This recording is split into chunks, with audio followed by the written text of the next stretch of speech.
दरम्यान या संपूर्ण प्रकरणामध्ये मुंबई पोलीस आयुक्तांना संजय राऊतांनी पत्र लिहिलंय। संजय दिना पाटील यांच्या विरोधात त्यांनी गंभीर तक्रार केली आहे। आंदोलकांना जीवे मारण्याची आणि बॉम्ब टाकण्याची धमकी दिल्याचा आरोप संजय राऊतांनी केलाय। तातडीनं चौकशी करून कठोर कारवाई करा अशी देखील मागणी संजय राऊतांनी केली आहे। भविष्यात अनुचित घटना घडल्यास त्याला संजय दिना पाटील जबाबदार असतील असं देखील या पत्रात म्हणण्यात आलंय।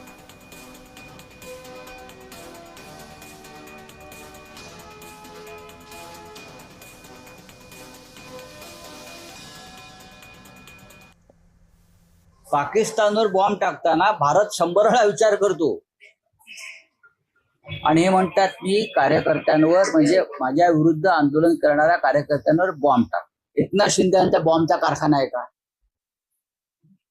त्यांचा ड्रग्जचा कारखाना असल्याची मध्यंतरी बॉम्ब होती, ते ड्रग्जचा कारखाना साताऱ्यामध्ये पकडला आणि तोच पैसा राजकारणामध्ये होतो। बॉम्बचा कारखाना त्यांनी बनवून हे जे गद्दार खासदार आहेत त्यांना बॉम्ब दिलं का घरात ठेवायला?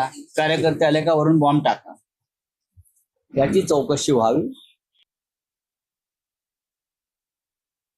कोणाचंही घर बॉम्बने आम्ही उडवू देणार नाही आणि पोकळ धमक्यांना कोणी घाबरूही नये आणि कोणी धमक्या देत असेल तर त्याला पोलीस योग्य उत्तर देतील।